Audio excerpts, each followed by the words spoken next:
The second panel is titled New Forms and Movements. This panel will examine politics as it is shaped and negotiated by citizens and members of civil society in Singapore. It will also discuss movements that impact Singapore's politics. The chairperson of this panel is Professor Farish Ahmad Noor from the S. Rajaratnam School of International Studies, Nanyang Technological University. He will open the panel discussion and introduce the speakers. Ladies and gentlemen, thank you for joining us for this, what I think will be a very interesting and very exciting forum on new forms and movements in society. Of course, in this day and age, many of us are familiar with themes that have been in circulation in the media for decades now.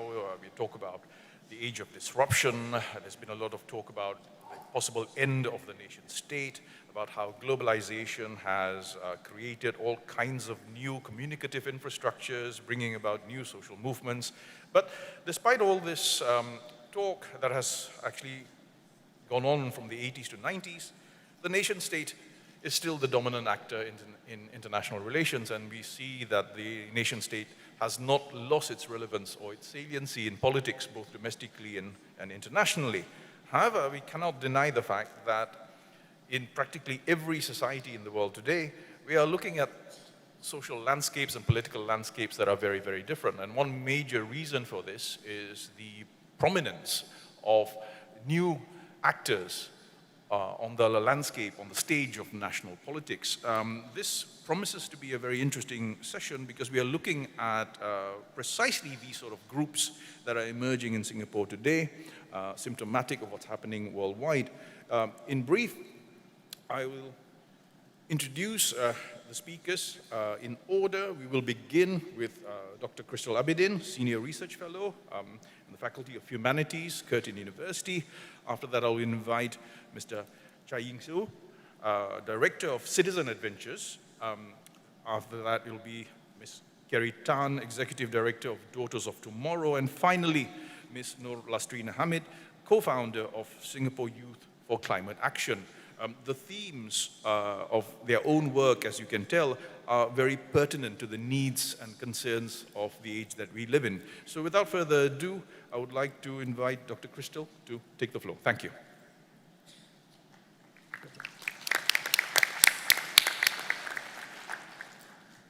Good afternoon, everyone. Thank you for having me and my panelists here. Without further ado, let me begin. I am a Senior Research Fellow of Internet Studies, and I'm an anthropologist by training. What this means is I spend a lot of time looking at what young people, especially in Singapore, but also in the Asia Pacific, do on the internet. And by this, I don't mean I just sit behind a computer and look at them online. I also spend extensive periods with these young people in different domains, where they live, where they work, in order to find out what they do online, what this means for them. So a snapshot of some of the research that I do is now on screen. It comprises anything in the Singapore context from influencers, internet celebrities, meme cultures, viral videos, so on and so forth. And I do see a lot of people, especially in the back here, who are wearing dresses made by online fashion shops in Singapore, who once upon a time in the mid-2000s were known as blog shops.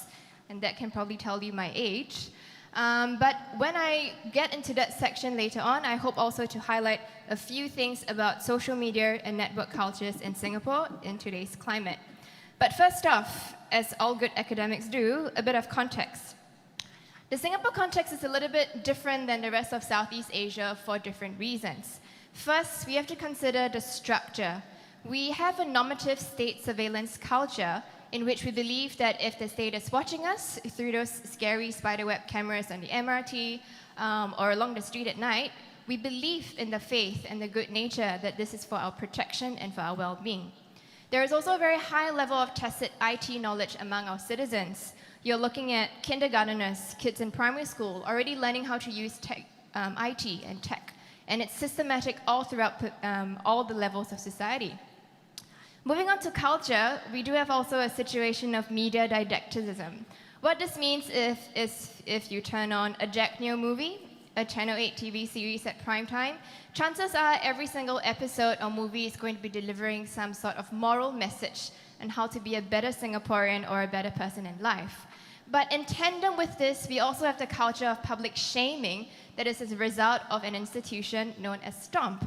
Now, for a long time, Stomp has been a cornerstone of internet culture in Singapore, where everyday ordinary citizens like you get to upload or put online anything that you feel is pertinent for your concerns. This can be an irate driver on the streets, down to supposedly an NS man in uniform who is not allowed to be taking a seat in an empty train cabin because you're meant to be vigilant and protecting your country at all times. Now, we also now have the third pillar looking at agency. Singapore is a relatively small country in terms of land size, but we're very dense. This lends us to this idea or this feeling of anomie, where it's easy to feel invisible, nameless, and faceless in the crowd. But at the same time, the combination of lateral surveillance from public cameras, the idea that anytime any citizen can come and stomp you, also makes you feel that while being faceless and nameless, you might be watched. What I do in this context is to look at how internet pop culture relates to the idea of everyday politics. And today I want to surface 3 types of research that I do and the impact that has on Singapore society. First off, let's look at 2 examples of influencer culture in Singapore. Now, influencers, in the most part in Singapore, tend to be degraded. They tend to be spoken of not very kindly in today's age.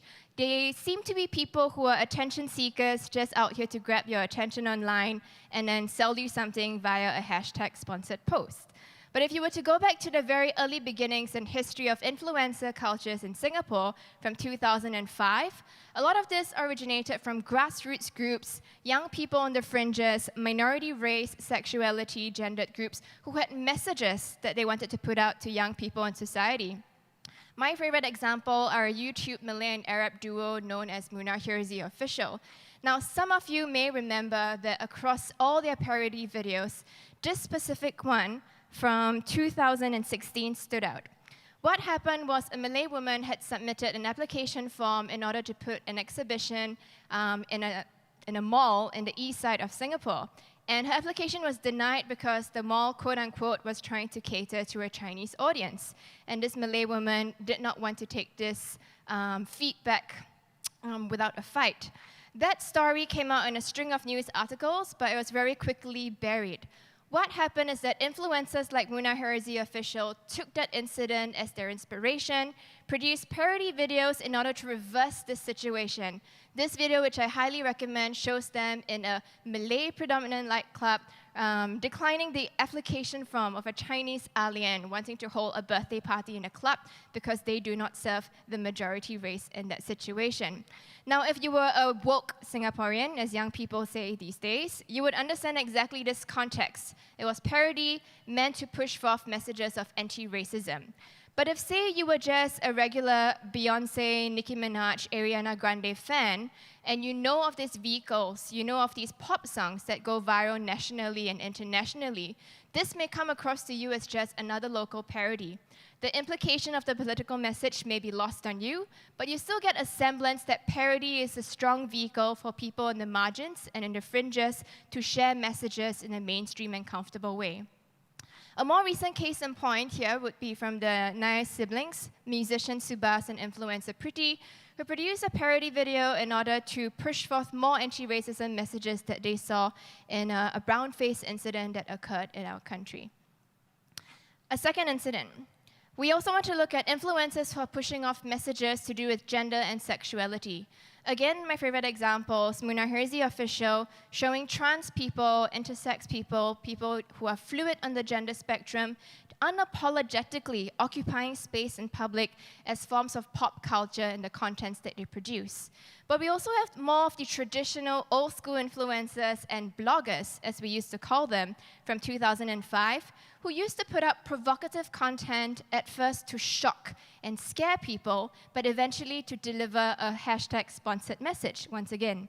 Case in point, this was lifestyle blogger Holly Jean, who for a period of 2 weeks went very silent on the internet after a supposed viral video of her engaging in an intimate act went out. Shortly after that, in the 2 weeks that had passed, she eventually released an extended video showing that this was all part of a campaign from Durex to teach young people that even in a moment of heat, and in a moment of passions, there's always time to put on a condom. So we're seeing now influencers using very creative ways in order to push forth issues that are difficult to talk about in mainstream society, or perhaps in formats that are more palatable and interesting to the young people they have to reach. The second vein that we want to look at now is the idea of meme factories. Now, meme factories generally contribute to normalization of ideas. They make permissible what people may feel afraid of making dominant conversation, but they also allow young people to have a vocabulary for talking about things that may be contentious. Back in about 2005, our Member of Parliament, Mr. Baey Yam Keng, posted a tribute in the wake of the Paris attacks. Now, he had a very sincere caption, followed by a picture of himself last taken at the Eiffel Tower. On his exact same Facebook page, though, young citizens, or as we call them in Singapore, young netizens, took to memeing him and photoshopping him next to all different types of monuments in order to prove their point, that they felt perhaps the format was not palatable, or that this meme caricature, or the idea of meme cultures, needed a bit more sophistication and dedication before politicians were to adopt that vocabulary of young people vernacular. So here you see instantaneously a very great way to get feedback on the ground live as things unfolded. We also, these days, have different types of meme factories perpetuating on Instagram. Two of my favorites are Kiasu Meme for Singaporean teens and Hainan Chicken, which is a comic-style webtoon series of images in the style of the New Yorker newspaper cartoons. Now, both of these memes were in reference to a series of sexual assault cases that came to light from the National University of Singapore in 2019. At first, this issue came to the surface because an undergraduate, Monica Baey, took to Instagram to share her experiences before it got widely taken up by other influencers, other prominent young people who use social media, and indeed other people who run meme factories in order to normalize conversation. It is not that they were trying to normalize the act, but they were equipping young people with vocabulary, whether through humor, through parody, through critique, through the language of social justice, to talk about these issues. And these two were my personal favorites. Now, the last thread we want to look at is the idea of network threads, or viral videos, groups that may coalesce and congregate online in online pages, groups, or forums. When I first mentioned the issue of the Pretty Please and Subhas Nair influencer video parodying the ePay ad, that incident was first made to light by editor-in-chief of Minor magazine, Ruby Tiagajaran, in a Twitter thread. Likewise, Monica Baey, who instituted a whole national conversation about sexual harassment and #MeToo, sparked that off on a series of Instagram posts. But pre-social media taken up by these very young millennials and Gen Zs, we had the good old SMRT limited feedback. For those of us who still use Facebook, who are probably not millennials, and those of us who still remember what SMRT Feedback Limited used to do, they were a network group of people who were very involved in tech, who were sometimes called online trolls, who were sometimes called a meme group. At the height of their activity, a lot of people were submitting to them what they felt were injustices done to citizens. Case in point, a tourist who had been scammed and conned by people who operated mobile phone services in Sim Lim Square, who despite going viral on social media, did not yet receive proper legal or police redress for their complaints. So SMRT Feedback Limited, with a group of other very enthusiastic citizens, came together to name and shame some of the people who ran these scams, but they also came together to organize relief efforts, fundraising efforts, in order to help chase down these errant shopkeepers and to help their victims. Now, as much as this is very optimistic and it feels really good to tell you about all the wonderful things that very young people are doing on the internet, there are also some fallbacks. If we were to look at influencers who primarily serve as your amplification platforms, it's great that they're giving us a vocabulary and a sense of urgency to talk about race, gender, sexuality, and the like. But we must also remember that these tend to be minority influencers from civil society, who sometimes may not always prioritize their rice bowl. If we were to look at some of the most popular YouTube channels or networks in Singapore that are run by Chinese youth, you often see that they use minority or fringe identities as a punchline. You have someone who dresses up very effeminately, who uses derogatory terms in their skits. You may have people who caricature minority races in their skit in order to imbue the sense that you're meant to be afraid of these characters.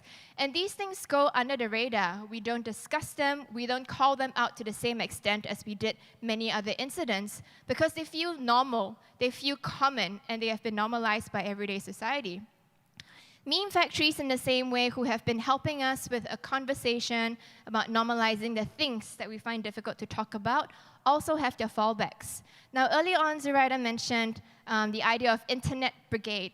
The fact that sometimes when we see all these consolidated and network posts online, on Facebook, many of them are actually very artfully architectured by groups of people who push out the same message at the same time under the guise that this is the grassroots wanting to show you something or prove a point.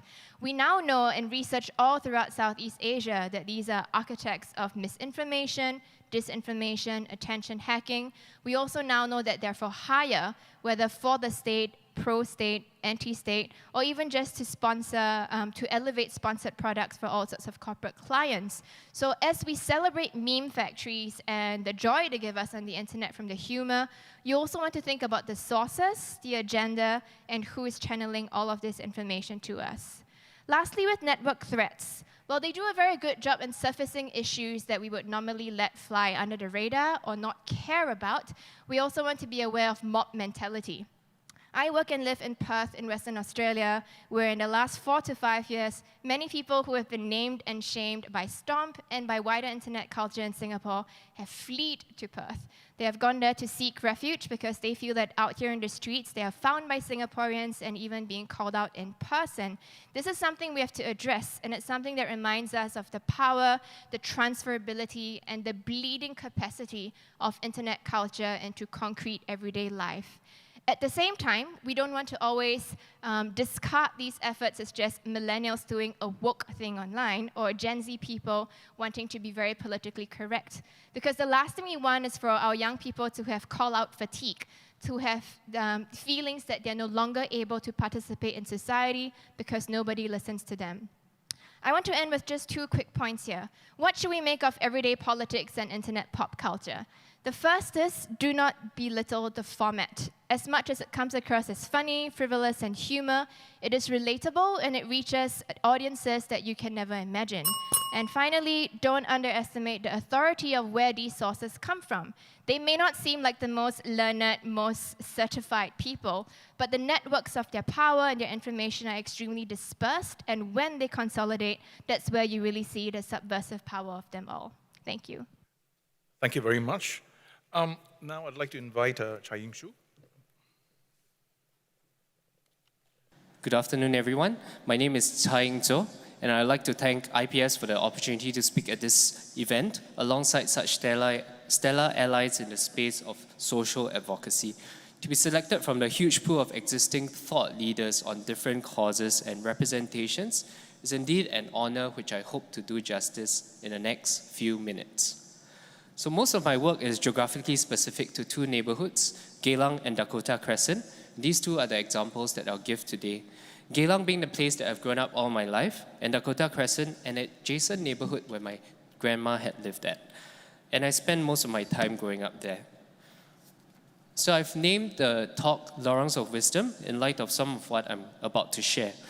My journey to advocacy was first attributed to the close association of my identity with the stereotypes of the neighborhood I was born into.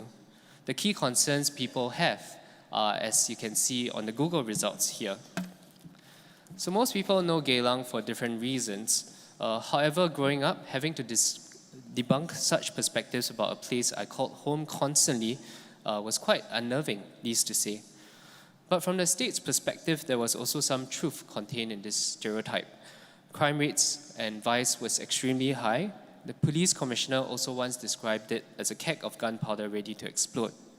However, in order to understand the context of vice activities solidifying in Geylang, we have to trace the historical pathways of these activities as well.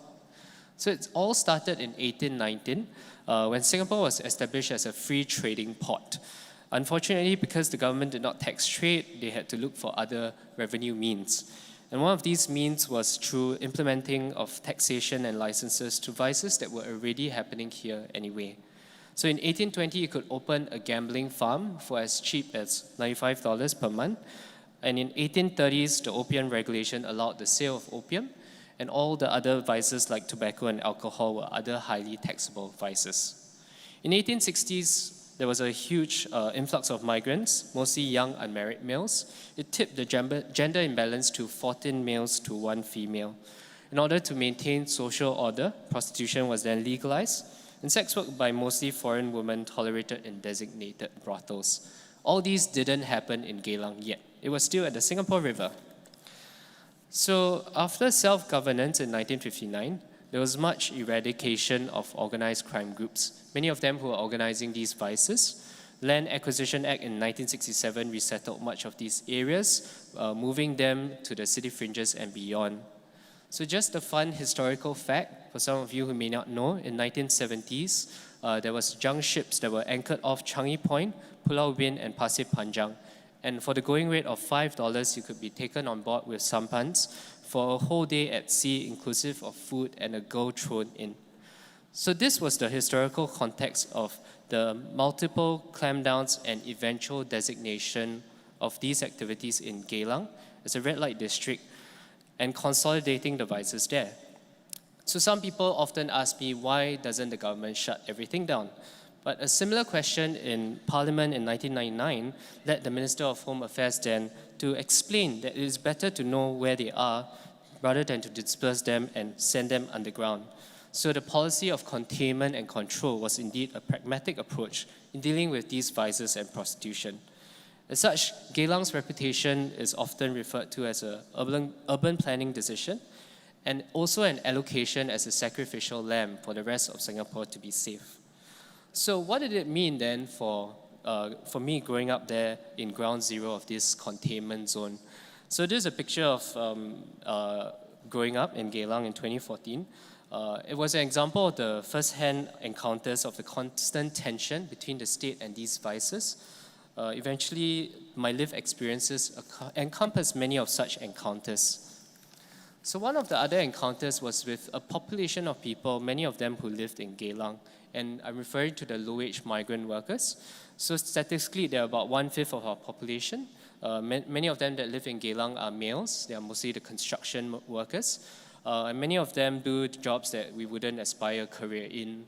They do the jobs like cleaning, construction, and marine, and we're completely quite dependent on them to fill these areas. So although they are purpose-built dormitories, but many of them who live in places like Geylang and Little India are attracted to the places by cheap rent, and they normally live in the dilapidating shop houses and old apartments. So many of these, unfortunately, also have found to be living in quite squalid conditions. And that was how I met the first group of friends in Geylang from Bangladesh. So they were all young men, and we gathered to play badminton on weekend evenings.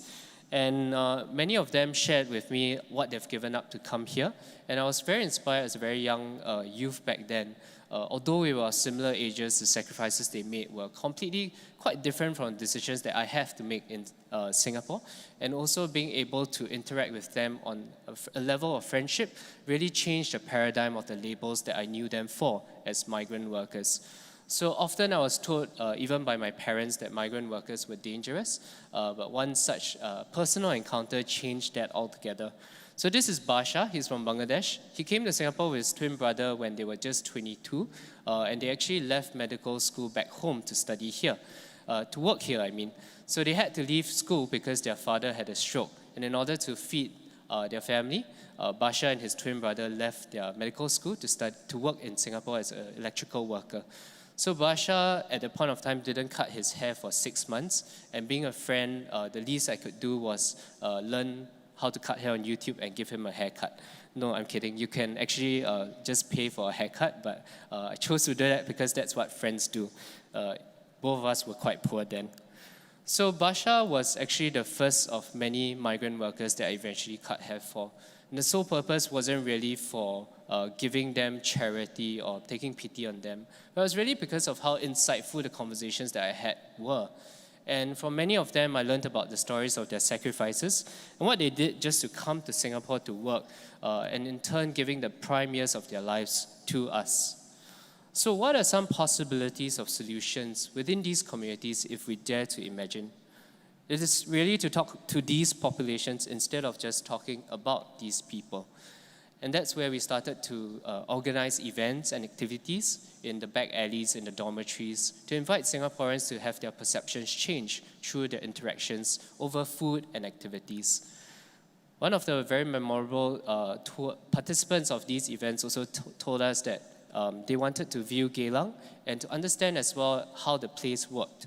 And for us, it was also an opportunity to rethink of that area as a social ecosystem, with different groups of people interdependent on one another, speaking beyond the labels of vice that we know of, to one that is alive, that is interdependent on not just one another in Geylang, but with the rest of us in Singapore. And we started to do tours in Geylang. So I transferred this similar methodology in Dakota Crescent in 2015, when the announcement of Dakota Crescent as expiry date was made in 2014. It was actually a neighborhood that my grandma grew up and lived at towards her last few years. And so I was extremely quite close to her as well as the neighborhood. So in our interaction with the residents there, I realized that many of them had their own stories to tell, but they didn't really have much of a platform, being from mostly low-income rental flats. Many of them didn't really have empowerment platforms to speak, or maybe because of lack of bandwidths, they cannot operate or gather together. So I organized a group of them, and as a tour guide with a tour guide license, we worked together to create a tour that we could bring Singaporeans to. Except it was quite different, not so much talking about the built architecture or nostalgic merits of the place it was mostly publicized for in SG50, but really about the people and the place, the connection that they had. Many of you in the room who would probably have lived through that time period of resettlement and relocation as well.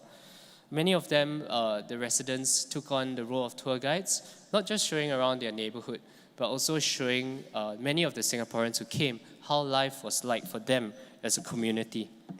These led to us eventually not just conducting tours, writing a documentation project online on betweentwohomes.sg, as well as a conservation report documenting the merits of the place from the people's perspective. Eventually, this led to a partial conservation of the blocks. However, with the residents moving, the reality of relocation was still a problem. Many of such issues that they face was also met with spontaneous solutions that were led by the needs that the residents have. So with friends and family, we rallied around together to help the residents move to the new estate, rebuilding the relationships that they had lost with their neighbors, and also connecting them in a very urban HDB setting that was different from the quaint, spread out design that the Dakota Crescent SIT flats had. So for years, rental flat communities have been designed and built in their own silos, and I'm glad to see efforts of reversing all these through social mixing. What exactly do we do at Citizen Adventures?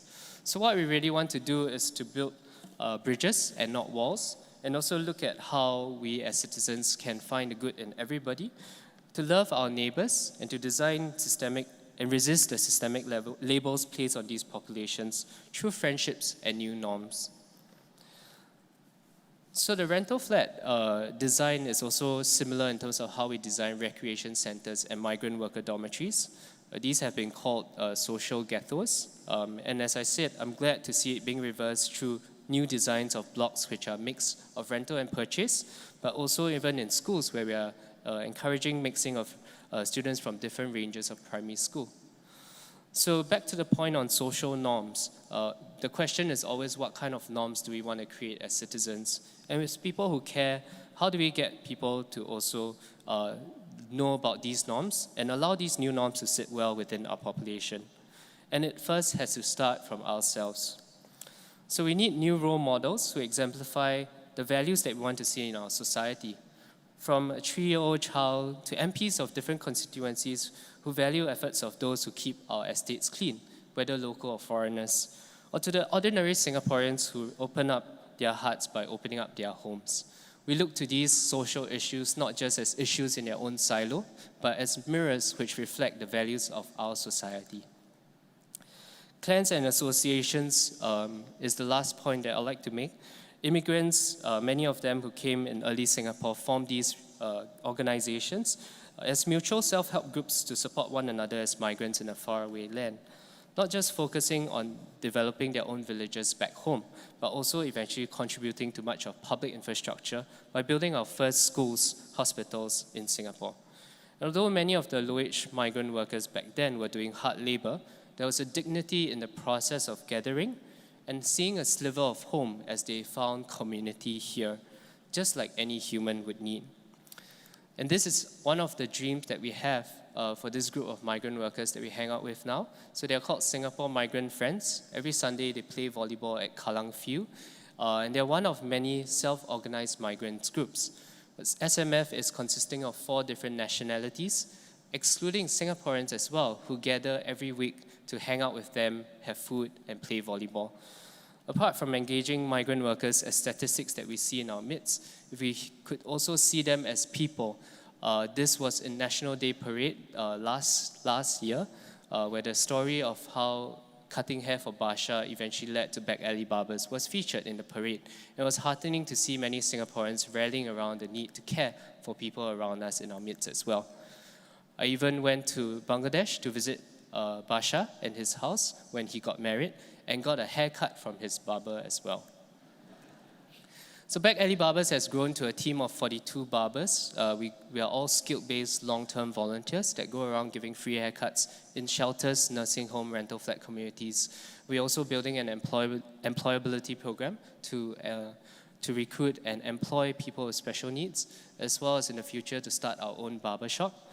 And all these are really identifying these issues as not issues, but social ecosystems. So the dream is really to move beyond the economic, but social and environmental perceptions that we have. And also to find the non-Googleables in our neighborhoods through the conversations that we've had, whether amongst our friends in schools or workplaces, to see communities as social ecosystems interdependent on one another. And starting from humanizing the narrative to find strength in diversity and perhaps beyond the labels that we put on one another, to talk to one another, and let's stop talking about one another. Thank you.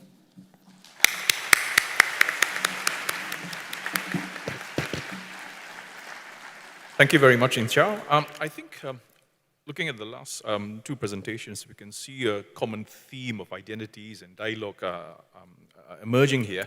And I think that partly addresses a question that was raised in the previous panel about whether society can be different and united at the same time. We'll get to this at the end of this of all 4 presentations, but before that, I'd like to invite Kerry Tan of Daughters of Tomorrow. Hi, good afternoon. First of all, I would really like to extend very sincere thanks to IPS for having myself, as well as my peers in the civil society space, to share about our work, precisely because this platform is so invaluable for those of us who are seeking to inform and potentially influence policy through the work we do on the ground with communities. So I'd like to allude to a comment by Dr. Lam, who talked to us about whether there's a possibility that politics in Singapore would shift from a politics of survival to politics of aspiration. And personally, I would like to think that, I'm very heartened that this is the beginning of having us on this panel precisely is about politics in aspiration put into action. So I don't presume that many of you in the room would know about Daughters of Tomorrow's work, so I would like to share a little bit. We don't have the time to go into the breadth and the depth of everything that we do, but I hope that with this overview and summary, you can get a bit of context of how our work actually is, well, kind of political in a way, but also not really. So to give a brief background about the women that we work with, these are the demographics. They belong to the bottom 10% socioeconomic class in Singapore, of whom 80% of them have secondary school or lower education. 40% of them are single mothers, 80% are from ethnic minority groups, and about a fifth of them are migrant mothers on long-term visit pass. So they range from having 2 to 9 children, And the span of their age that come through our doors range from 20 to their 50s and 60s. And well, they all fall below the $650 per capita income per month that qualifies them for the ComCare financial assistance. So I'd like to take a moment to invite the audience, meaning you, to try and imagine or think about in your minds when you look at these statistics, what is your impression of this group of women? I think in the dominant narrative today, we have usually seen the women described as being people in need or needy, disadvantaged or vulnerable, and on the most positive end of that scale, we see them as very resilient amidst their struggles. And I'd like to invite you to hold on to these impressions as I continue with my presentation. So, to go back, in 2014, when I first seeded the idea and wanted to found this organization, I actually approached a specialist agency that was, whose mission was to help returning mothers and mothers to return to the workforce. And the conversation with them was kind of enlightening, but also quite disappointing and frustrating at the time. I spoke to them about whether they were helping the women at the bottom of the pyramid, and their response to me was that they found it very difficult to help them, and they expressed this belief that I would actually try to or attempt to work with this group whom they saw as very difficult and challenging to work with, and they don't seem like they wanted to help themselves. So I made the conclusion at that point in time that somehow this community of women were dismissed or perhaps reluctantly relegated to unhelpable or, less politically correct term, cannot make it. So over the next 6 years, I set up DOT, and we went about discovering many things about the women. And since 2015, we have rendered support to more than 1,000 women from the low-income community. And since 2018, we've managed to put 140 of them back into the workforce. This may not look like a statistically very impressive number, but I think in view of the barriers that they are facing or they have faced, it is quite a promising number. Some of the lessons that I learned when working with this community was very shocking for me and also very helpful in helping us to formulate our programs. I learned that poverty was actually an issue beyond just finances, and that it depletes people in many ways beyond that. The first thing I realized as to why women were not coming to programs by various workforce agencies was that they didn't even have enough money to pay for bus fare. The other thing was they could have wanted to come out for workshops, but looking at the stats of how many children they have and the fact that half of them are single mothers, they really lack the family support or other kinds of childcare support to allow them to actually attend any kind of skills upgrading or employability kind of programs.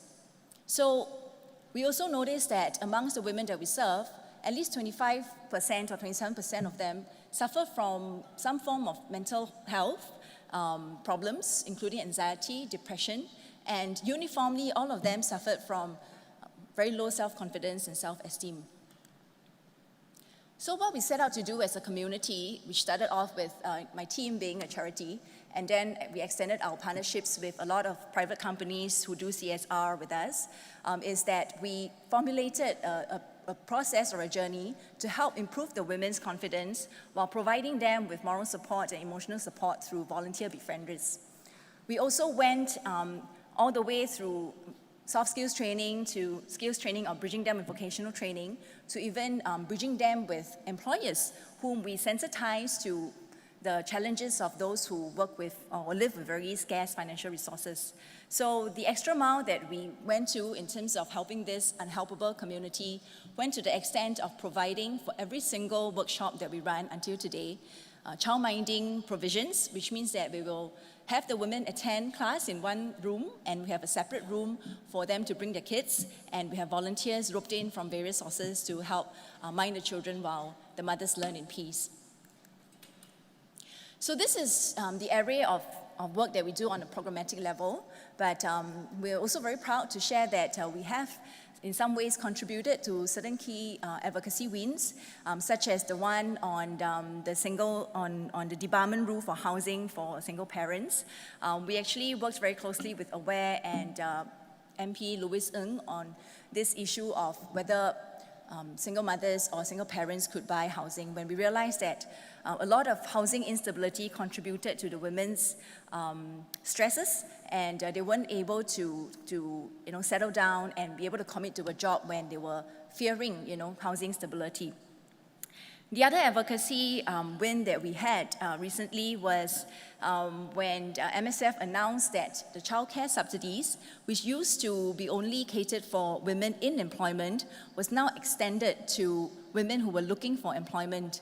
Although we never got like a very definite acknowledgement that it was us who pushed for and succeeded in this advocacy, I think we spent a good part of 2014 to 2016-17 talking to anybody who would listen to us, whether they were social workers or social service agencies or social service officers or anybody we met from MSF, about how our women were not able to come to class, etc., because they didn't have childcare provisions. So we're quite happy that this kind of subtle complaining or highlighting issues to policymakers actually helped in enhancing some policies. So in the private sector as well, we saw that it was a very strange gap between the need for workforce. I mean, we identified that a lot of the sectors in Singapore, like the F&B sector, the retail and hospitality sectors, were always looking to hire locals. But they didn't seem to be getting much headway hiring locals, and yet we had, on the other hand, a pool of potentially 25,000 local women looking for employment. After really working alongside employers and the women for several years, we correctly diagnosed that the main barrier was that these sectors traditionally structured their work in a kind of shift work or rostering schedules, which means that if an employee would potentially be rotated up to 3 different shifts in a week, and for a single mother who is not able to afford a domestic helper and only relied on the standard 7 a.m. to 7 p.m. childcare, there is no way they could have been able to take up positions in these jobs, which sometimes required them to work night shifts. So we set about advocating for what we call core and stable scheduling to private sector employers, and explain to them that these women wanted work, they're willing to work hard, but the only thing that they needed accommodation with is if they could be given office hours for non-office jobs, so that they can be enabled to go pick up the kids from childcare by 7 p.m. So since we started this advocacy in around September 2018, the first 3 months yielded like 30 companies coming on board to offer core and stable scheduling. And I'm very happy to share an updated figure that by December last year, the total number of companies pledged and offering core and stable schedules to women in the workplace is now 96 companies across many different sectors that previously the women were not able to access. So this is a picture of Dalina. Dalina is an example of a success story. She was offered core and stable scheduling with a local employer, the Coconut Club, and it was to help her juggle with caregiving needs for her elderly mother. This is a picture of Nolia. We also pioneered the foray, for low-income women, local women, to take up positions as healthcare assistants in the elderly homes, the nursing homes, as well as daycare centers, which was a sector that had high demand, continues to have high demand for labor, but is right now still very much highly dependent on the foreign workforce. We're quite happy to share that there has been many success cases of local women entering these elder care sectors in the past 2 years. Even now, Nolia has been promoted recently, and she is mentoring other DOT women who have entered the same institution that she has, which is the Vanguard Healthcare's Post-Hill Nursing Home. Coming back to the impression of these women that you had earlier at the beginning of presentation, whether they are needy and vulnerable and disadvantaged. And I'd like to share about Zarina, who is one of our beneficiaries, as well as a community leader in our Women in Action Community Childcare Network. This is a picture of Zarina just in October, a few months ago, sharing her community leadership experience with 70 social workers at NUS. And this was facilitated, of course, by one of our colleagues, herself, who was an ex-social worker who has joined our team. And I think we were very heartened by the fact that Zarina was able to bring her perspective into a room of students who were aspiring or currently working as social workers to share about her experiences and her role in the community as a facilitator for women who needed childminding services and those who were able to provide childminding services from their homes. This is another picture of two of our women, Siti and Rosie, at the Asian Venture Philanthropy Networks Conference in June last year. They were basically sharing about their community organizing experience with impact investors from a global community. And I think personally, I'm just really proud that we are able to put the women's voices on, big platforms. We have gone beyond just representing them to talk about them, such as what I'm doing today, to even have them, what I would like to think of, being at the table for important discussions pertaining to investments and funding for the work that they do and we do with them at the community level. So if there is one one cause-related advocacy I'd like to bring today, which is really not the point, we're talking about politics, but I still, being the social activist that I am, would like to encourage everyone to be inspired by the stories of the successes of these women that I've shared in the past 15 minutes, that truly the women's potential are limited only by society's perception of them, right? And I think as a community and as policymakers, I hope that, we can encourage us to think about the low-income community as not just needy or deserving only of financial aid, but they truly deserve of financial investment to help them fulfill all their potential and to help them with social mobility. So that's the end of my presentation. Thank you.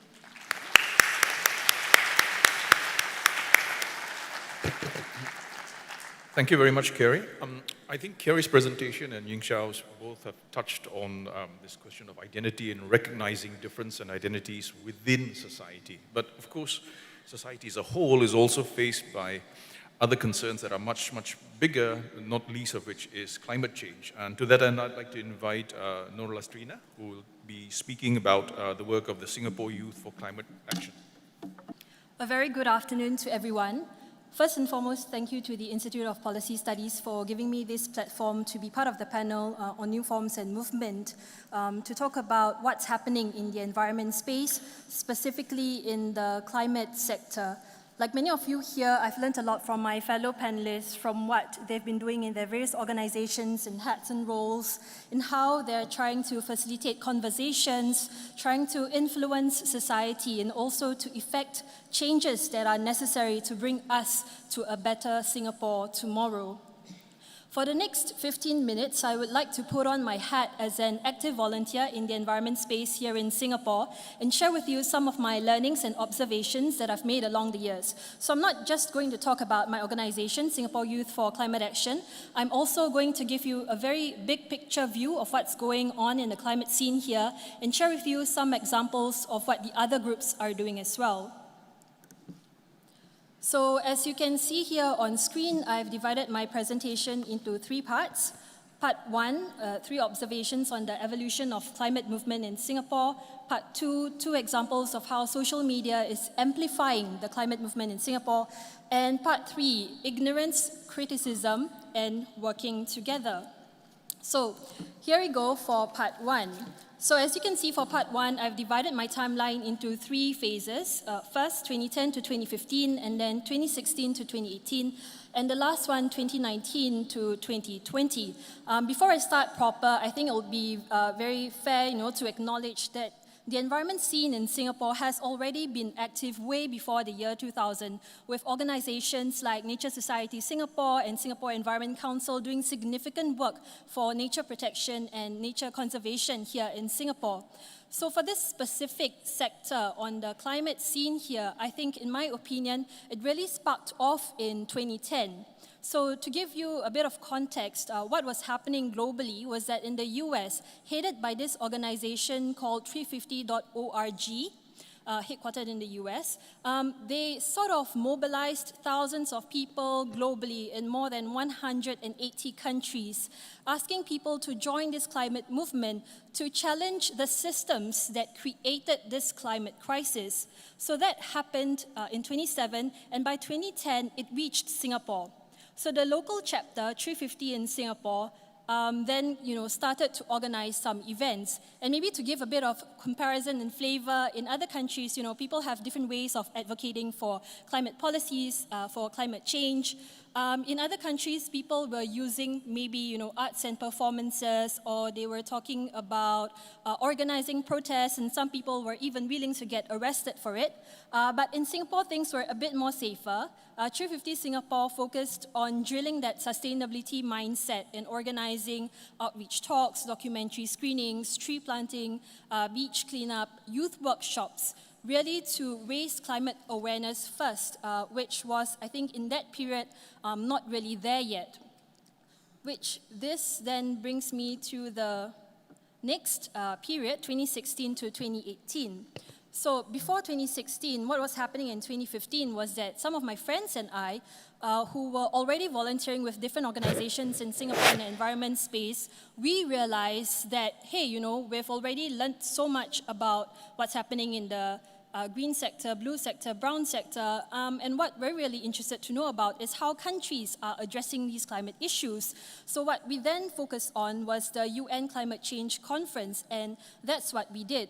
We saw that there was an opportunity for us to form a group called Singapore Youth for Climate Action, and this group would then organize capacity building workshops to equip people for that kind of conference. So that started to happen in 2015. At the same time, I would also like to acknowledge that local academics in National University of Singapore then accredited NUS as an observer organization to the UN Climate Change Conference as well. So within NUS, they were also sending staff and students to the UN conferences.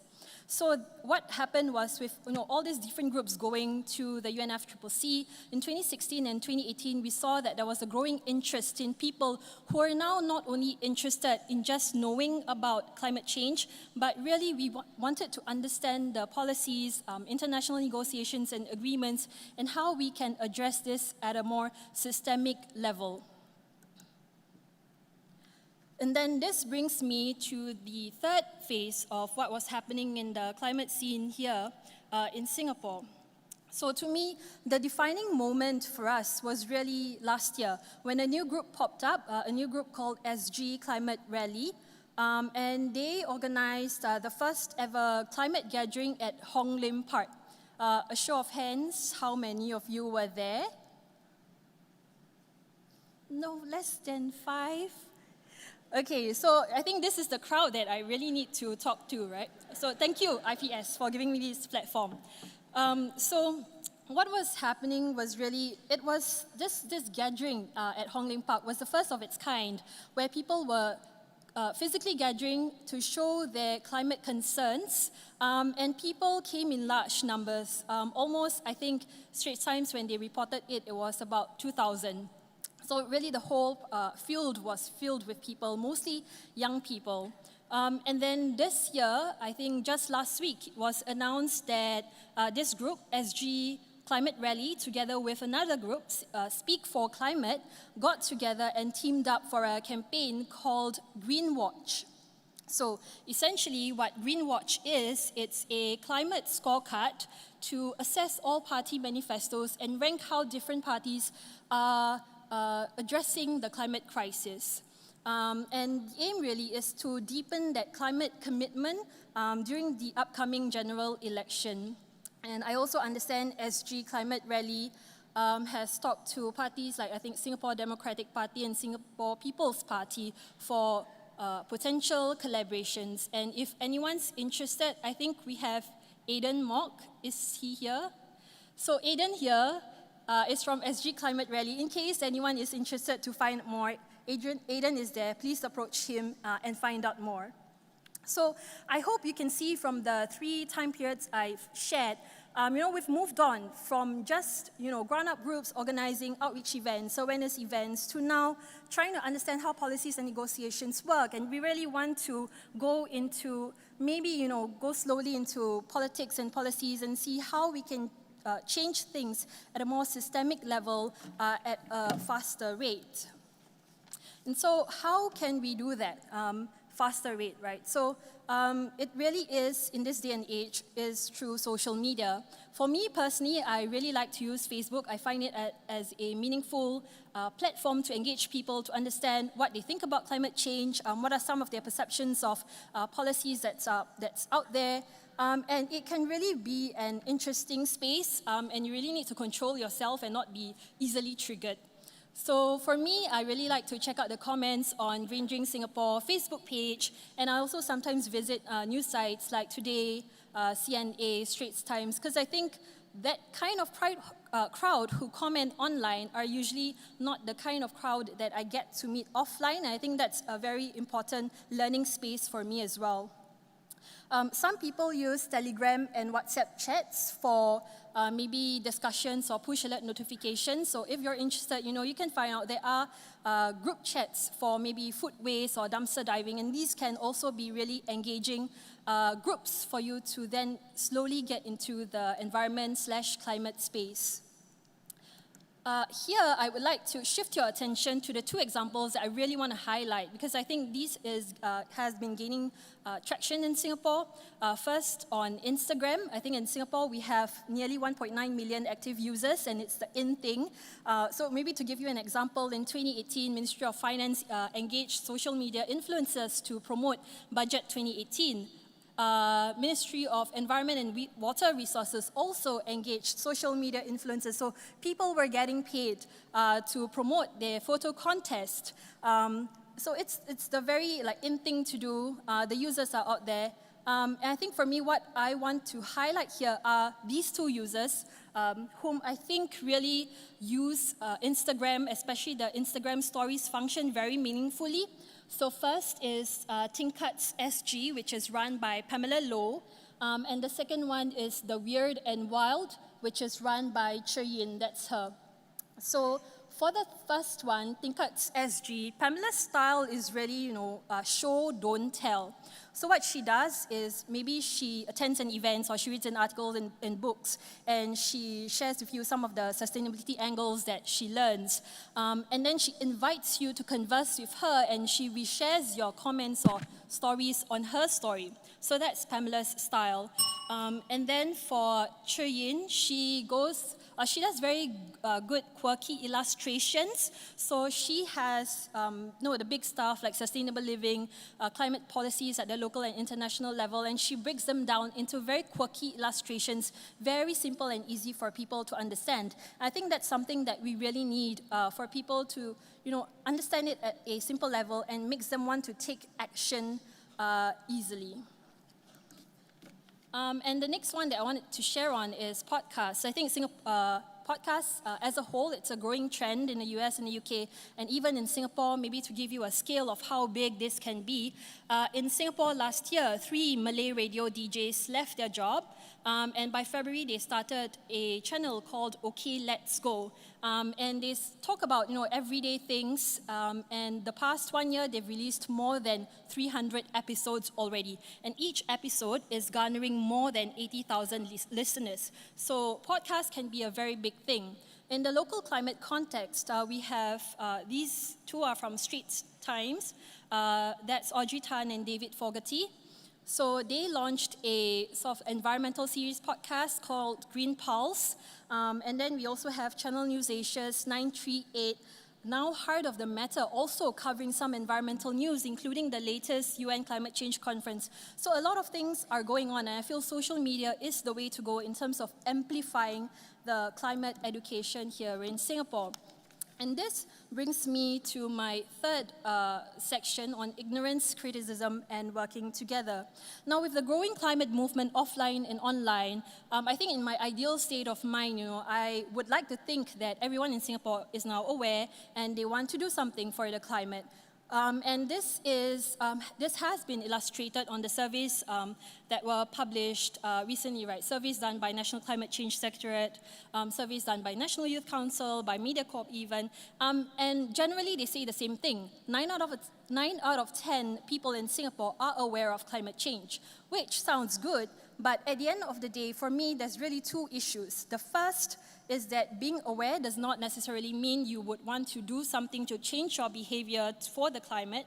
And second, it's a very small subset, sample population. At the end of the day, there are still people who are not aware of these things, or maybe they don't read as much, and they maybe don't want to do anything about it. So I think all the more, the efforts that I've shared with you, those by the ground-up groups and those that's happening on social media, it's important to reduce that gap between having that sympathy for climate issues and being apathetic about it.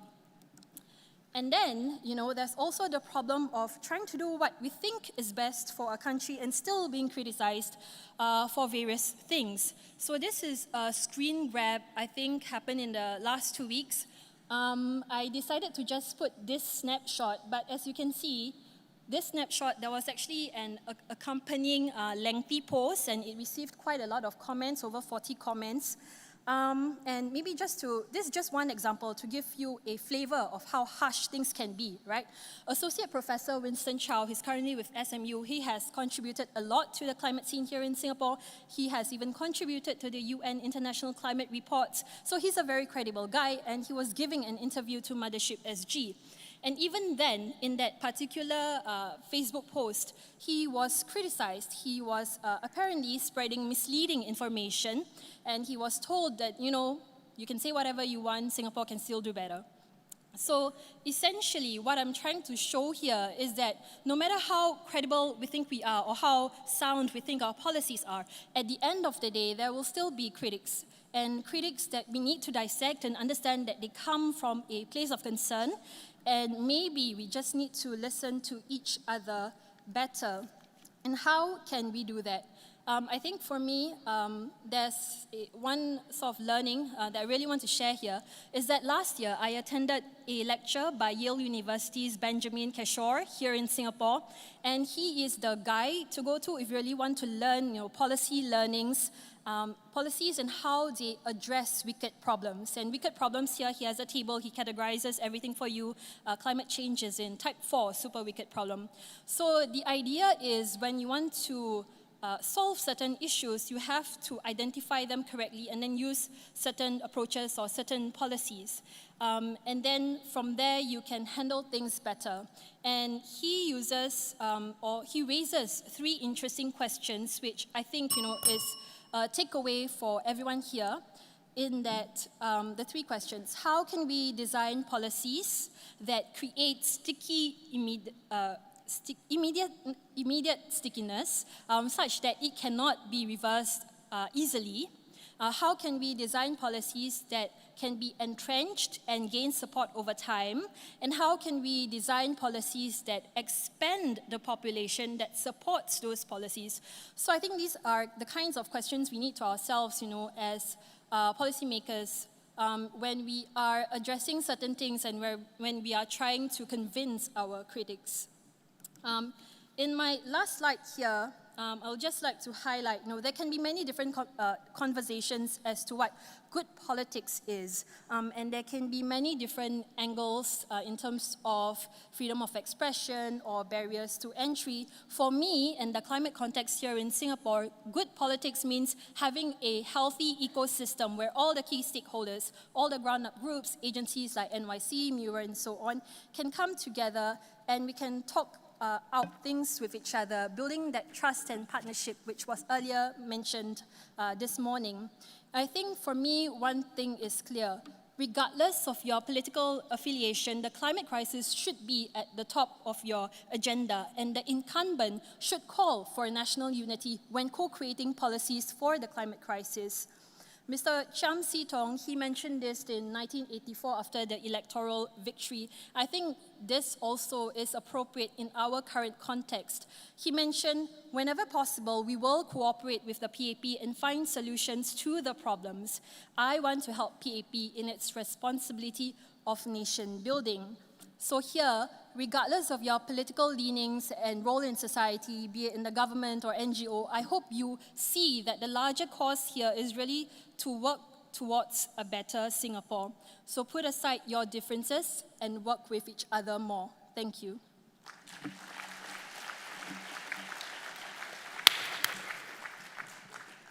Thank you very much, Noralatrina.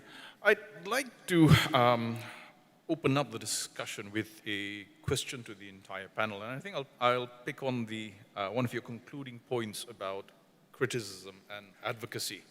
I think when we look at human history, practically every good idea that has brought about positive social change or progress has been criticized at the outset. And this is not something unique to Asia or Singapore. 100 years ago, it was perfectly all right to send children to work in factories or shove them down a coal mine because of the prevailing belief that children had no rights. Someone has to come up with the idea that children are human beings endowed with rights, and then advocate for that, for there to be change. Now, in the process of doing so, often these ideas come from the outliers. They come from people outside the system. So when you talk about change earlier, basically this is political. This is hegemony. This is how we challenge opinions. And I think most of us here, not all of us in this room are millennials, most of us here, I think, have witnessed change. We see it all the time. What constitutes humor, for instance, in popular media, that too has changed. I'm not sure how many in this room might remember Benny Hill. Up to the 70s and 80s, that kind of humor was deemed acceptable. No longer. We don't find Benny Hill funny anymore. Why? It's not because the jokes have changed, but it's because society has changed, and for the right reasons. Now, when these changes happen, they often involve people advocating for a different way of looking at things, understanding that climate issues are common concerns, understanding that migrant workers are fellow human beings, understanding that underprivileged women are people, human beings who deserve a chance. Someone has to advocate for that.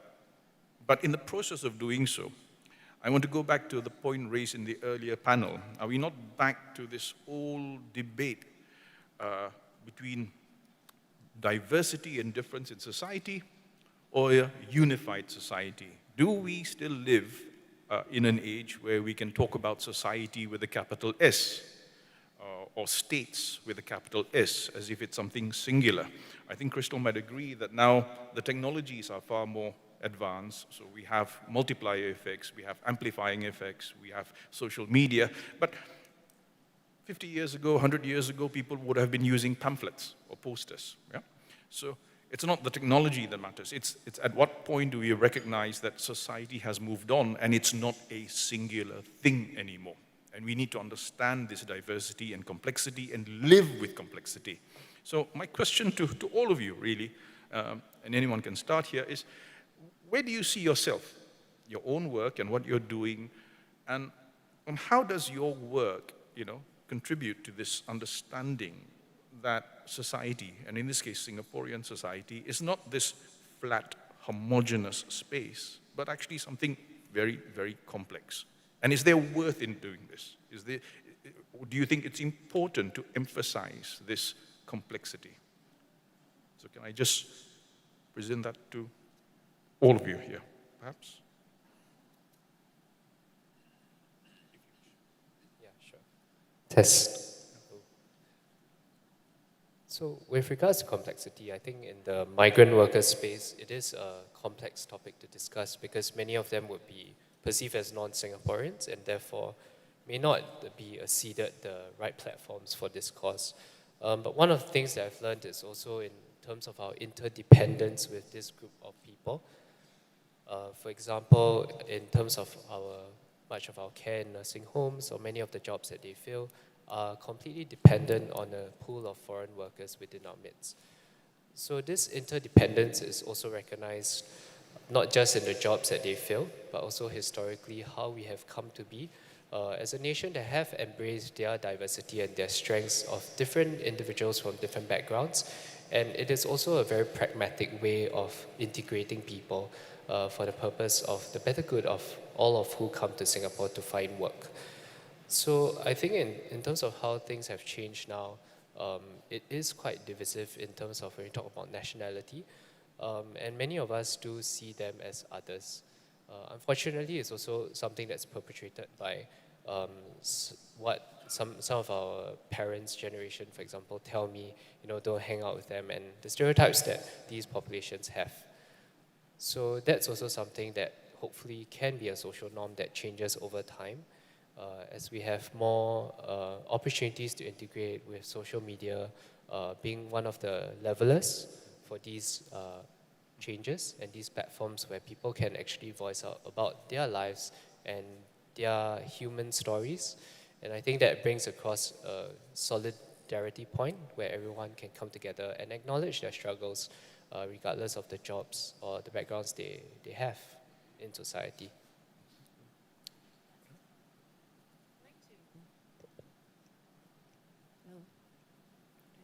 Hello. Yes. Hi. Thanks. I would like to echo Angel's point about integration, which is very important. And great question by Professor about this society and whether this capital S in society is still relevant. I think precisely because there's so much fragmentation happening due to the various forces and disruption happening today, all the more we need to make extra effort in making this S in society a capital letter S, because I think it's important that regardless of our differences in opinions and views, that we are still able to retain a collective identity and a collective purpose and belief in very universal human values, right? I mean, it's arguable whether, collectivism, etc., is the go-to political ideology, but I think if we look back to ourselves as individuals and us as a community, the universal values of caring and supporting one another is really important. Angel works specifically in the area of helping locals and the migrant community to integrate, and in very much the same way, Daughters of Tomorrow work with the people who have more in society to understand and support and enable those who are what we call the have-nots, right? When we go around to share about our cause with the business community, for example, we talk to a lot of companies who are banks and multinationals, and I always tell them about how we are one Singapore, but many of us live in one world and we don't see the other world, which is the world of poverty for those at the bottom rungs of the socioeconomic class. And I think in an increasingly fragmented society, if we don't step up on our efforts to help the people in the different worlds and the different communities get to know about one another's lives and our universality and commonalities in terms of our aspirations, of caring and wanting the best for our children, of valuing mutual support, for example, then we are at risk of sinking into something much darker. So I think the big S in society is still important, very much so. Thank you. Krista. So the question, testing. Am I on yet? Great. The question is, can society be united but different at the same time? Now, focusing on the word different, if society was all the same, imagine if we were all homogeneous, obedient robots, then there is no need to speak of any unity at all, because we would just be spoon-fed sheep waiting for information or instructions to be downloaded into us, and then we'll go out and produce or go out and action. So can society be united but different? I think you need to be different in order to even talk about the concept of unity. And in a country like Singapore, with a lot of rhetoric about our vulnerability, our multiculturalism, where we're positioned geopolitically, diversity is one of our strengths. Having taught in many countries in the world, the students that I meet here in undergraduate classes, I don't have to sit down with them and say, hey guys, maybe vary your media diet and not only watch American TV shows on Netflix. I don't have to go to them to say, watch international films and maybe use your brain to process subtitles to be exposed to other cultures. If you are a human who has grown up in Singapore, these things are not natural. They've been conditioned and they've been taught to you by virtue of your environment, by the education system, by the cultural norms, and by your systemic exposure to all of these things, teaching you to be the sort of citizen that has empathy, sensitivity, and awareness of these things. So we should be celebrating the fact that our young people here, sometimes on social media, when they've got call-out cultures and viral threats on Twitter, seem to be focusing on what a lot of the older generation tend to cast off as super elite first world problems. But the fact that they have the discernment to focus on these things despite being very comfortable is something that I don't feel we should curtail. We can gently guide, provide resources in order for them to do this more effectively, in order for more of these voices to surface, but to completely shut this down or to pass this off as just young people chatter online, as I sometimes see being covered in the news, is doing our young generations a disservice. Farish also issued this provocation that maybe it's not the technology that matters, because pre the internet, we had handbills, we had pamphlets. But I would argue that the technology is super important. If you were speaking here to a panel that were not millennials who didn't grow up with phones, we'll be talking to you about the issues very differently. If you've ever owned a smartphone device or if you use social media, you will understand that time on the internet is very weird. When Holly Jean went offline for 2 weeks, that felt like an eternity. If you're at home and your Wi-Fi is not connecting for 1 minute, you immediately feel angst and anger because your body has been conditioned to experience time differently on the internet. Similarly, when we're talking about encountering ourselves to different norms, repeated exposure online through memes, through pop-up ads, through messages that come up through a concerted effort of meme factories or grassroots, that to go from a brand new idea to take root into something very normalized is a very, very short runway compared to doing this in the traditional media. So time is a factor that we must consider when we look at technology. And let's split the hairs even finer. What type of technology? If you're talking about censoring the internet, coming down at political bloggers, censoring contentious YouTube videos, sure. Those are things that are very public in nature. They reach a very broad audience, they're broadcasts, you can clamp down on them. But what should we be thinking about now? What about your close groups? What about your Telegram groups and your WhatsApp groups, which is where a lot of people these days get their ideas? A lot of us who were active around the 2011 G elections would remember that the eve before the vote was to take place, there were a lot of WhatsApp messages. Some of these were memes, some of these were super long chainmail type letters that were painting the worst possible case scenario. And all of these were not seen publicly, and they were certainly very difficult for researchers to process and to capture. But we also need to think about the publicness, the privateness, the effectiveness of echo chambers and closed loops in putting out these messages. It is not that we should go down and shut down every private group or that we should infiltrate them and send our IBs there. It is that you need to understand that these groups are very fruitful and important for seeding ideas, for getting people interested, for putting the fence sitters, the seat warmers, into deciding where they want to go.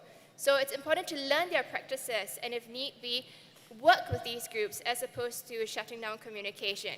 If not, it'll just be like any other black market we know. If you take something away, it's going to flourish even greater, just out of sight. It doesn't completely disappear. All right.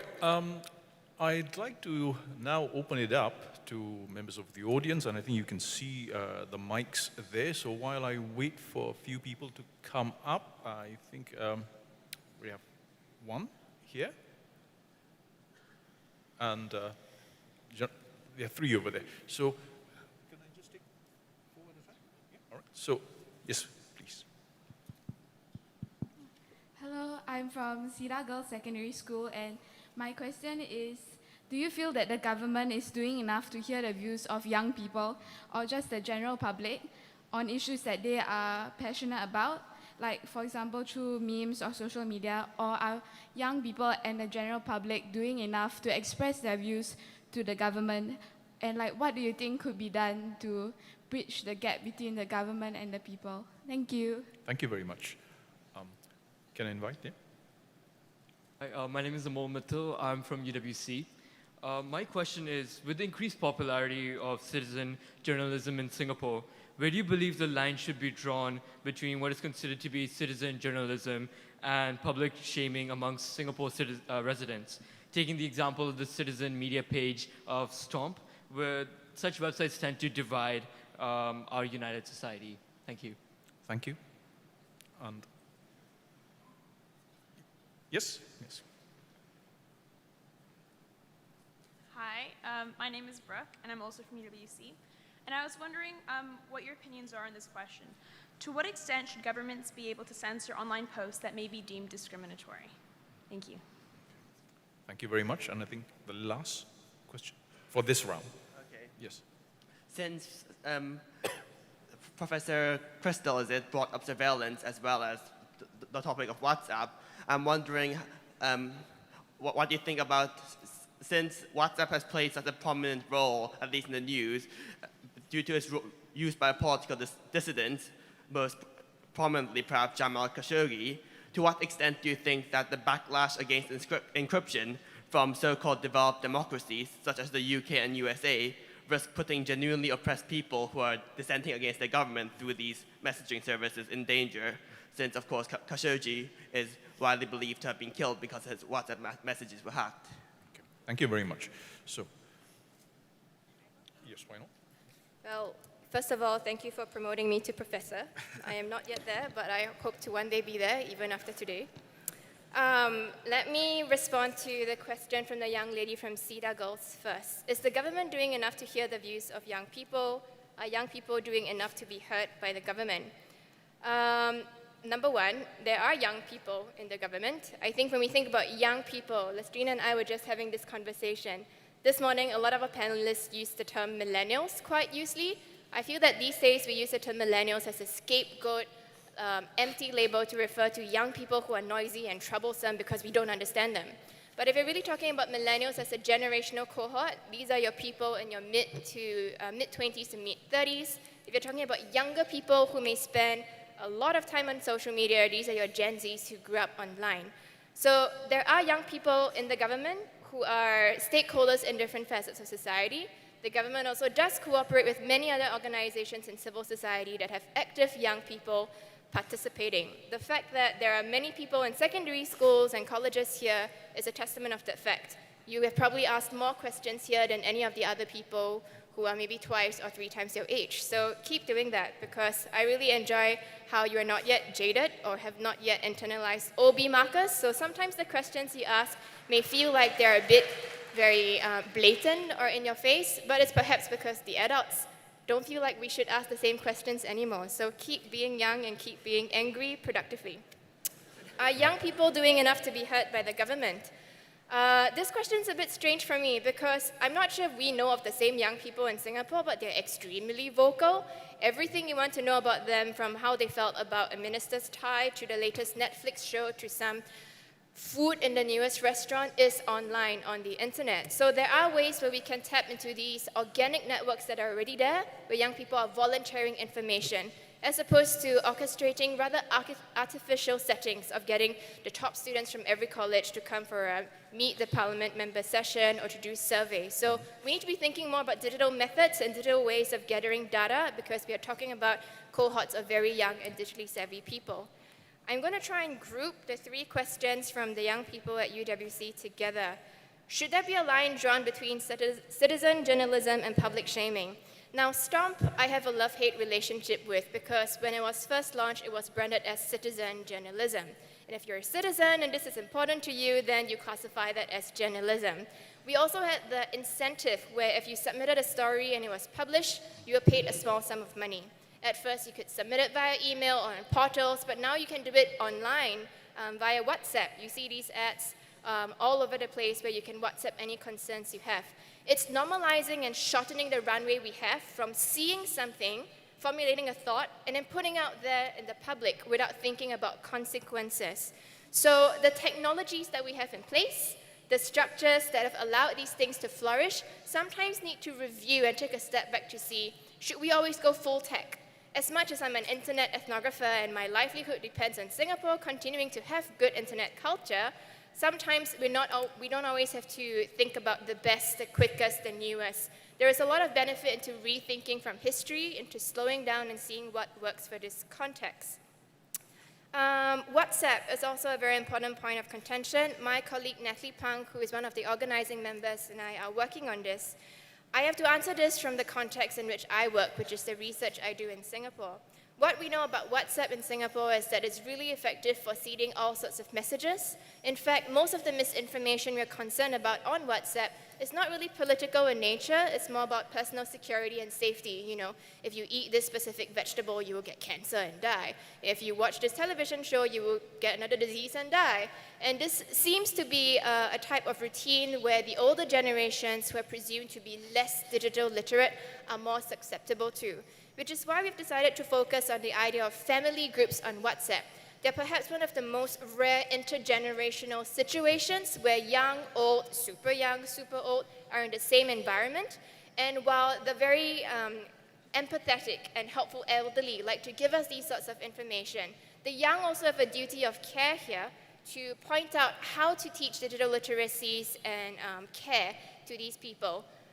So I think these are networks we need to focus on. It's not always about danger on the zone on political fault lines. There are immediate pressing concerns that seem to be the focus of the everyday Singaporean more so than the elites of society. So I'd just like to add on to Crystal's point about, which I really like, about young people, please keep being angry productively. I think this keyword here is being angry productively. And at the risk of, alienating myself from my peers who are also young people, I think there are plenty of channels for all parts of society to listen to young people. And I think the government has done a pretty good job of offering up these avenues and channels and platforms. But I think myself being not so young person anymore, I'm kind of like on the borderline of the elder millennial. My encouragement or suggestion to younger people following my cohort is that there's a difference between airing your views as an angsty young person and airing your views as an informed, mature, balanced young person. And I think, the opportunity exists for a lot of us to get proactively involved in some of the issues and causes that we care about. Because maybe I'm coining this term or making up this term as we go along, but I believe in service-informed views, that you need to kind of roll up your sleeves and get down the mud and really get a very close sense of working on the issue in order to have a much more mature and informed view of these issues, right? And this is my personal journey from being a highly angsty person, being angry about how come the government is not doing enough about poverty, to now, moderating my views, not because, I changed my mind, but because I understand the complexity so much more after working on the ground. And I think this makes a difference between anyone sharing views and the person or audience listening to it, whether they want to, or they're able to actually take your views and translate them into implementable action. Best. So I'm addressing the question by my Sida girl. Can I see where you're sitting? Hello. Okay, so the question earlier was, you feel the government is doing enough or is listening enough, and you think the general public is expressing our concerns in a way that people would listen. I hope that's a question that you already reflected on before posing it to us, because what I'm going to suggest is, something that perhaps can help you move forward. It's not necessarily, the answer to your question. So I think moving forward, two key items here, and this is also applicable to everyone in the audience. First thing first, with regards to the climate context here in Singapore, if you're interested to get started to find out what's going on or what are the groups doing out there, what kind of events you can attend, please approach IPS or check out the IPS website later. In my presentation slides, there's actually another page where I share some resources, some publications and links online where you can find out more. And secondly, I think specifically to, what can I do? What can I do more? I'm sure many of us here in this room is aware that SGDI platform exists. I'm not sure how many of us actually utilize it. So to the younger ones out there who are not familiar with it, do check out the Singapore Government Directory website, learn about the different ministries and departments, and just, check out who you can contact and find out more information from. If there's something you come across online and you want more information, for example, feel free to reach out to these people. So maybe I can share from my personal experience when National Climate Change Secretariat released their survey, I think last month. To me, I found it quite vague because it was just like a Facebook post and then there was some infographics on it, and I actually emailed NCCS asking for more information. And I got some replies via email, we had a chat, you know, it's a very, I think if you would see the Singapore public service as someone or a department who is actually friendly, they're your neighbors, feel free to reach out to them. And if you see it that way, then you know, you might not feel that people are not doing enough, people are not listening to me. That kind of barrier will be reduced immediately, and you just, you know, you feel better, and it makes you want to do something more for Singapore as well. Thank you very much. Can I just go back to what Kerry mentioned earlier, talking about, you know, angst and associating it with the young. Whenever I think of angst, I think of old people, actually. Because I spend my time going through chat groups of Brexit supporters and Trump supporters, and when I go through the Brexit supporters, there's a lot of angst. There's a lot of angst, and there's a lot of nostalgia for empire and going back to the glorious past, and a lot of these people actually tend to be old. They're not your millennials. It's quite the opposite, in fact. So I don't think angst is a monopoly of any particular age group here. But there seems to be a sort of underlying current in all the presentations. There's a kind of deep, benevolent humanism here. We are assuming that people want to know, that people want to recognize the other. We are assuming that people want to actually have actual recognition and human contact. Are we right in making that assumption? I mean, let's go back to things like Facebook, for instance. Facebook is a way that you can, you know, talk to people from any part of the world. I belong to a Facebook page where we're all fans of spiders, and I can talk to other, you know, spider admirers from Brazil or America or whatever. But Facebook's also a very good way to not talk to people you don't like. And this we know for a fact. We know for a fact. When we look at the rise of right-wing ethno-nationalist politics in Europe, for instance, if you don't want to talk to your neighbor because you don't like your neighbor's color, you don't like your neighbor's religion, you don't like your neighbor's race, you don't have to. You can actually live next to this person for decades without ever meeting the person, because you've got Facebook that helps you be in contact with people who are like-minded. So here's a question we need to ask. Since I think on this panel, most of you believe that it's actually a good thing, yeah, to embrace diversity, to recognize differences. But what do we do? How do we address the reality that not everyone wants to embrace differences? Not everyone wants to recognize certain things, certain aspects of identity that they're not comfortable with. How do you deal with that? I'll just leave that here, yeah, for you to ponder on, and we'll open up for another round. I believe we have, yes? The gentleman at the end? And then, my question is directed to Mr. Tsai Cho. So thank you for sharing with us how you try to change the narrative that we carry with us about foreign migrant workers. My question is to flip it around the other way and say, could you share with us the narratives that foreign migrant workers have of Singapore? What sorts of narratives do they have?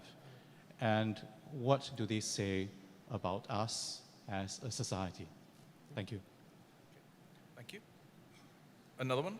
Yes. Hi. My name is Raimi. I teach for a living.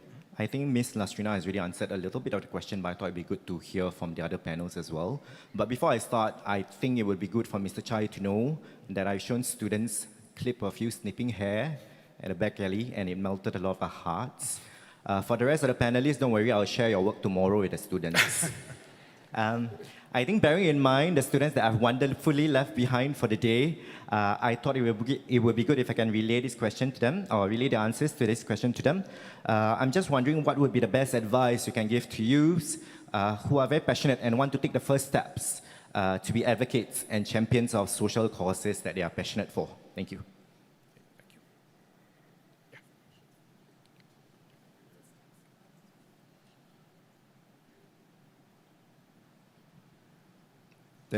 Thank you, Chairman. I'm not responding to your call about the angst of the old. But looking at the panel, I'm really very, very impressed, very inspired. I don't think they can call me grandpa. I have 4 kids who are all older than them, but I have 5 grandkids. But I could relate to their ideals, the values which they are sharing with us. I'm Zainal Abidin, not related to Crystal. But I'm amazed at the eloquence and the articulateness of the panel. My question is, in talking about values, I was placing myself 50 years back, 40 years back, when I was their age. I share the same concerns, but I never thought in terms of the intergenerational problem. I just did what I need to do in terms of social work or social services, helping bridge the gaps between the society. So my question is, what is your response to people like me, like us, the older generation? There's little chance of them actually riding on the internet or the social media. Do you just ignore us? Or how do you respond to people like us into imbibe your values? Thank you. And finally, Miss, sorry. Okay, so I'm Gabby from UWC. So my question is about technology, because obviously we've seen in recent years that it's a worldwide phenomenon, that more people are having access to technology, and we've seen how it's impacted jobs, like PhDs are making it easier for Grab drivers to work, and but we don't really see people talking about the negatives of technology, like how are we going to create and compensate for the jobs that are being lost to automation, and how does Singapore, or how do you propose that Singapore is going to move forward with this? Thank you. Thank you. All right. Can I? Thanks, Tess. So thank you for the gentleman over there with that question on how foreign workers view Singaporeans. So that's an interesting question, because for many of the foreign workers, what they shared is mostly what we've heard, like Singapore is very good, there are good transportation, good safety, and a lot of it speaking in comparison with the countries back home, the lives that they've left to come here. However, I think the next step as you probe further is often like what your future plans would be. Many of them have the impression that being a low-wage foreign worker, it is also completely impossible for them to imagine settling down here. So one of the perspectives I've heard is, my dream is to become Singaporean. Unfortunately, the truth is, unless you have enough money or you have enough certification or enough credibility, if not, it will be hard to even dream about that. The other thing that migrant workers have shared with me is also how much of what I've taken for granted personally. Many of them, they share about the struggles that they have made to come here. And it does remind me of stories and similar stories that we've read about in history, or even hearing from my grandfather himself who came to Singapore from China. So that, I think, was a point of reflection where many of them and what they're going through right now, coming to a foreign land to work, if they ever get injured or they meet a salary problem or they have a bad boss, who do they really turn to? And if I was thinking about it from my grandfather's point of view, I would hope that the local community would be the one that rallies around to help them in times of need. And I think that perspective really got me to think about foreign workers in Singapore, and not just thinking of them as people outside of us, but people who really we have a lot to learn from as well. On the second point on also the gentleman in front, thank you for showing your video to your students. I hope they didn't learn how to cut hair. That's not a super useful skill. I only save a lot of money cutting my own. But the advice that I would give to passionate youth is really to find out and be curious. The fire that Crystal mentioned most young people have and eventually lose when they join the workforce or they become jaded is really true. And many students that we've met who are passionate about the projects that they are given to do, they sometimes approach it from a frame of what's the process that I've been taught, what is the design thinking methodology, what's the kind of points that I hope to get, and the metrics that I should use to measure that. And unfortunately, that stifles a lot of what is possible for many of these passionate students. And I think one point of encouragement also for fellow educators is to sometimes having an open frame of allowing them to immerse themselves, not just with migrant workers, but also for us with elderly.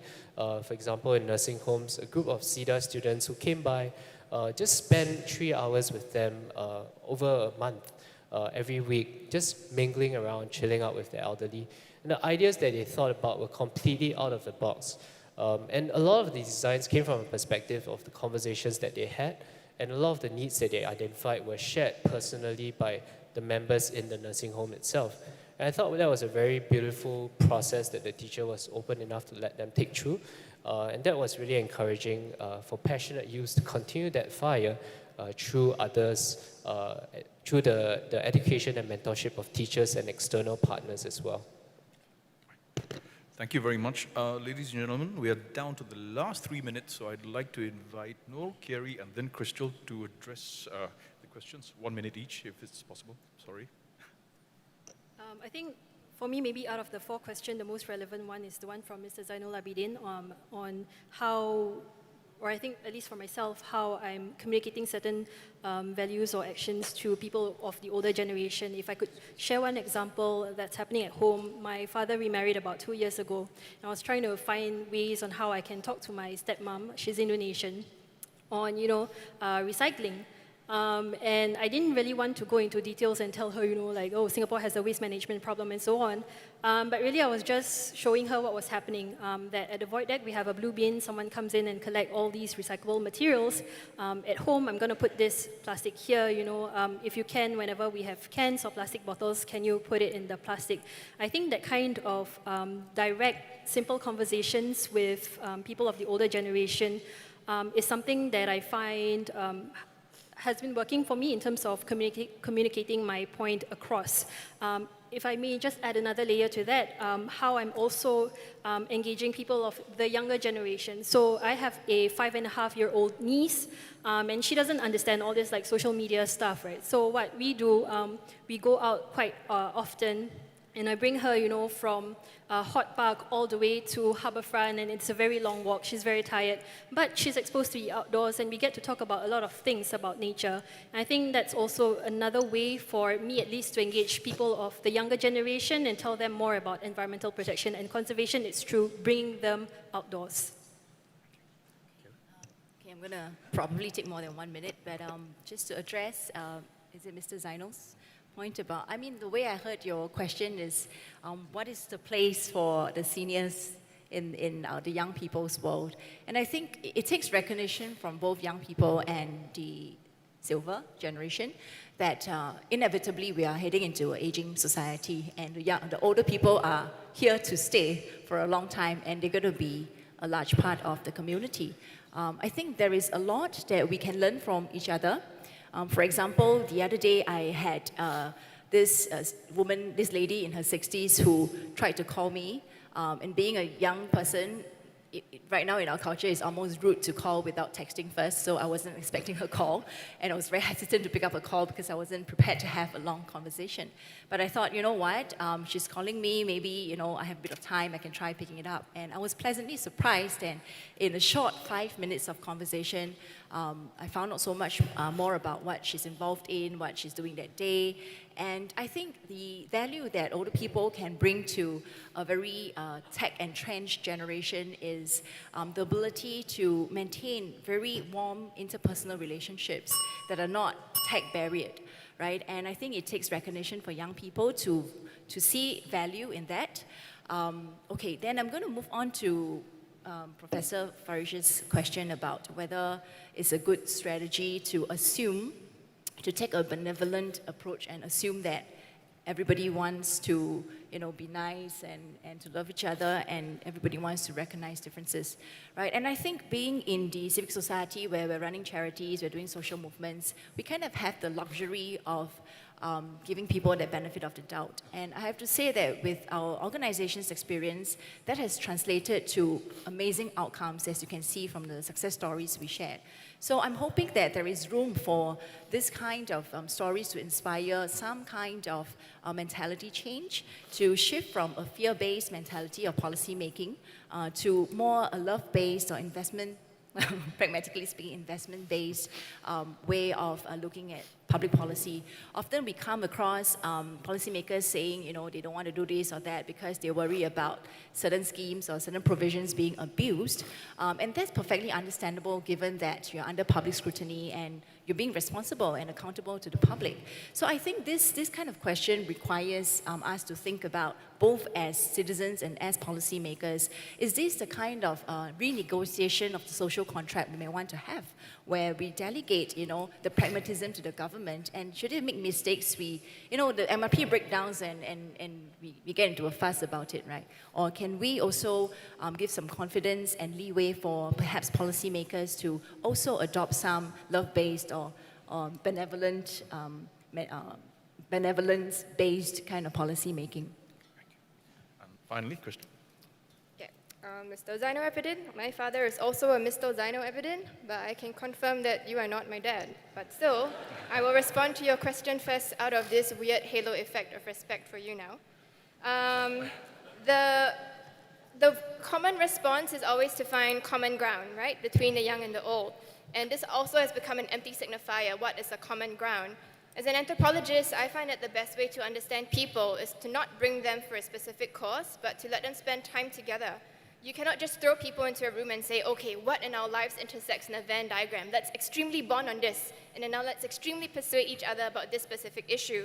I think if you want to groom empathy and understanding, you naturally have to spend time with people, like the way Injo, Lestrina, and Carrie have been doing with the groups that they're working with. You cannot just parachute yourself into a group and say you're going to be an advocate, which responds to the question from the very thoughtful teacher at the back. If I were to give advice to young people, it would be to build allies, not just allies horizontally in your generation across different advocacy and causes, but vertical allies. These days, whenever there is a social movement in Singapore, when it first starts, we're all energized, we're so excited, it's going viral, woohoo, great. Many, many days of sustenance in this, and then we lose stamina, and that's it. So in order for a lot of these movements to take root deeply and to have impact, we want to reflect on history. What have people before us done? Even if we're talking about social media or a new phenomenon, nothing is really new in this world. It's reinvented, reshaped, re-guised for our specific time and context. So it's important to see what our forefathers have done, whether or not we agree or disagree with them. In order to build stamina, to add on to our action, you want to have generational allies back to the people who have gone before us. And I don't say this as lip service just to honor all the people. 80% of you are probably older than us here in this panel. But the fact that we sometimes tend to do the same things over and over without consolidating. We put them on different avenues. We do not remember. We do not sit to think and review what has come before us. And as a young person, as much as we have a lot of energies, I think that will be one of the earliest steps for us to consider. Thank you very much. Ladies and gentlemen, I'm sure you'll agree with me that this has been a very lively, exciting, and very, very important panel. All that's left for me now is to invite you to join me in thanking our speakers, Chai Ying Shao, Crystal Abidin, Kerry Tan, No, Nasrina Hamid. Thank you very much.